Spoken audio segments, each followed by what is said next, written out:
Hello students, आज हम पढ़ेंगे 9th क्लास की साइंस की 41वीं वर्कशीट जिसका टॉपिक है गति का तीसरा नियम।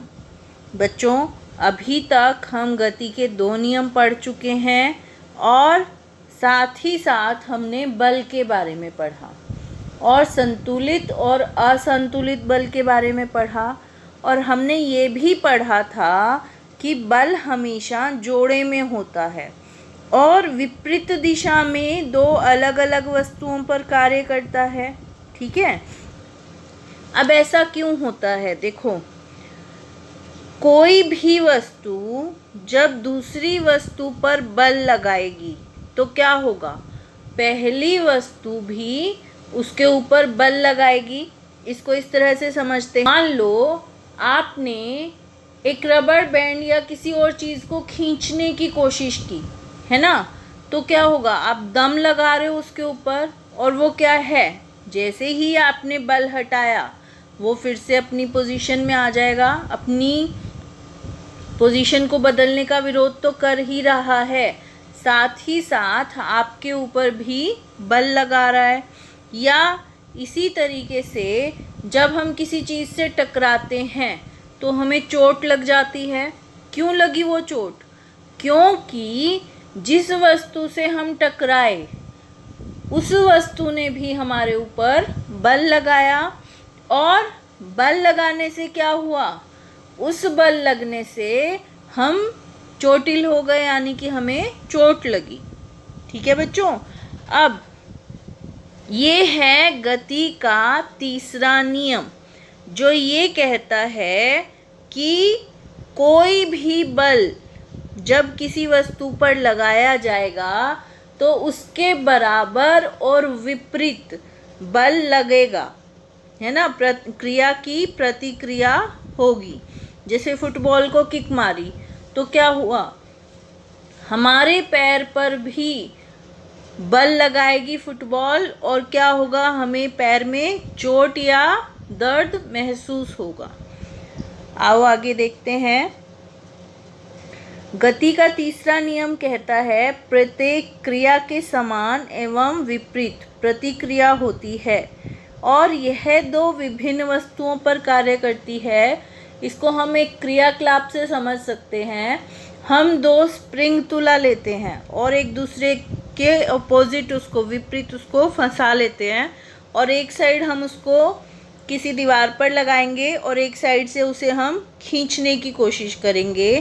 तो जैसा हम यहाँ पर देख पा रहे हैं, दोनों स्प्रिंग तुला पर बराबर का बल लग रहा है, यानी कि जब हम इसको खींच रहे हैं तो दोनों खींच रहे हैं, है ना, और दोनों पर बल कैसा है? बराबर है, यानी कि क्रिया की प्रतिक्रिया कैसी होगी?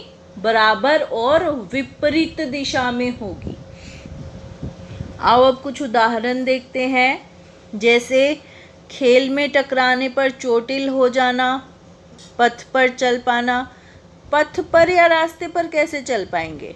देखो, जब हम फर्श पर पैर रखते हैं तो क्या है? हमारे पैर ने दबाव लगाया फर्श के ऊपर और फर्श क्या करेगा? उसकी अपोजिट प्रतिक्रिया करेगा और पैर को आगे की तरफ धकेल देगा। ठीक है, और इस तरीके से हम चल पाएंगे। पर अगर यहाँ पर फर्श जो है वो सख्त नहीं होगा, जैसे मिट्टी या बालू या पानी है, तो वहाँ क्या होगा? मिट्टी या बालू में पैर अंदर धंस जाएगा तो हम आसानी से नहीं चल पाते। और जब पानी होगा तो घर्षण बल क्या होगा? घर्षण बल कम हो जाएगा और पैर क्या होगा? पूरा उसके ऊपर बल नहीं लगा पाएगा फर्श के ऊपर और हम फिसल जाएंगे। यही होता है ना। तो जब हमने यहाँ पर बल लगाया तो फर्श ने क्या किया? फर्श ने प्रतिक्रिया बल लगाया और हमारे पैर को आगे की तरफ धकेल दिया, जिसकी वजह से हम चल पाए। इसी तरह से बंदूक से गोली छोड़ेंगे तो क्या होगा? बंदूक का प्रतिक्षेपण होगा, यानी कि देखो, जब भी बंदूक चलाई जाएगी तो आपने देखा होगा कि हाथ जो है, जब गोली आगे गई तो हाथ पीछे की तरफ जाता है ना। या अगर राइफल का इस्तेमाल कर रहे हैं तो क्या होगा, राइफल के इस्तेमाल में देखो बंदूक की गोली निकली और हाथ कैसे गया, हाथ इस तरीके से पीछे की तरफ जाएगा। इसी तरह से जब कंधे पर रखकर राइफल चलाई जाएगी तो कंधे से सटाकर रखी जाती है राइफल, ताकि जो बल है उसके साथ ही बंदूक और कंधा इकट्ठे पीछे की तरफ जाएं, अलग अलग ना जाएं, नहीं तो कंधे में चोट लग सकती है। इसी तरह से अगला उदाहरण है रॉकेट का ऊपर उठना। अब देखो रॉकेट में क्या होता है, रॉकेट में ईंधन भरा होता है और जब इसको शुरुआत करते हैं तो शुरू में रॉकेट में से बहुत प्रेशर के साथ नीचे की तरफ धुआं निकलता है और उससे क्या होगा, इस साइड जब बल लगा तो रॉकेट इस साइड की तरफ उठता है। दिवाली पर भी हम पटाखे वाले रॉकेट चलाते हैं तो उसमें क्या है, नीचे की तरफ धुआं निकलेगा और रॉकेट उतनी ही तेजी से ऊपर की तरफ जाता है। अगला उदाहरण नाविक का है। देखो कभी नाव में अगर हमने सवारी की है तो हम ये सोच सकते हैं कि जब हम नाव पे पैर रखते हैं तो क्या होता है, नाव पीछे की तरफ धकेली जाती है और हमारा पैर, एक पैर नाव पे और एक पैर यहाँ रह जाता है, यही होता है ना। तो हमें सहारा लेने की ज़रूरत पड़ती है। ऐसा क्यों हुआ, क्योंकि देखो एक पैर से जब हमने नाव पर बल लगाया तो ये नाव पीछे की तरफ चली गई और एक पैर हमने आगे की तरफ धकेल दिया। ठीक है, ट्रैम्पोलिन के गेम में यही होता है। ट्रैम्पोलिन पर क्या करते हैं, उछलते हैं।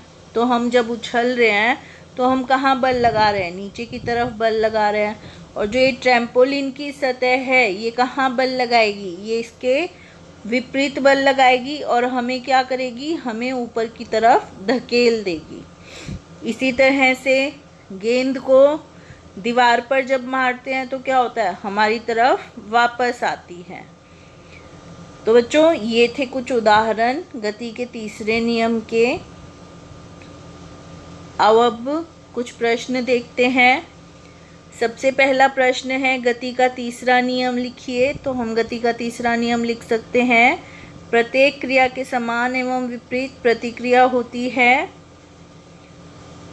या हम ये भी कह सकते हैं कि जब एक वस्तु दूसरी वस्तु पर बल लगाती है तो दूसरी वस्तु भी पहली वस्तु पर वापस बल लगाती है और यह बल बराबर मात्रा में और विपरीत दिशा में होता है। दूसरा प्रश्न है, यदि कागज हमारे द्वारा पेन पर लगाए गए बल का विरोध नहीं करता तो क्या हम कभी लिख पाते? नहीं, हम नहीं लिख पाते। क्यों? क्योंकि देखो आपने देखा है कोई भी चिकनी सतह है तो क्या होता है, हमारा हाथ या हमारा पैर उस पर फिसल जाता है, हम उस पर नहीं चल पाते। तो पेन और कागज़ के साथ भी यही है। जब पेन से बल लगाया, अगर कागज़ उसके विपरीत बल नहीं लगाएगा तो क्या होगा, पेन उस पर नहीं चल पाएगा और हम उस पर नहीं लिख पाएंगे। ठीक है बच्चों। अगला प्रश्न है, एक सैनिक राइफल से गोली दागने से पहले राइफल को कंधे से क्यों सटा लेता है? तो अभी हमने पढ़ा कि राइफल से जब गोली निकलेगी, राइफल से जब गोली निकली तो क्या हुआ, इसके विपरीत दिशा में बल लगा। अगर राइफल कंधे से दूर है तो क्या होगा, चोट लगेगी। कहाँ चोट लगेगी? कंधे पर चोट लगेगी। इसीलिए कंधे से बिल्कुल उसको सटा लिया जाता है ताकि कंधा और राइफल इकट्ठे पीछे की तरफ जाएं और कंधे पर चोट ना लगे। अगला प्रश्न है, दैनिक जीवन में गति के तीसरे नियम के कोई 3 प्रयोग लिखिए।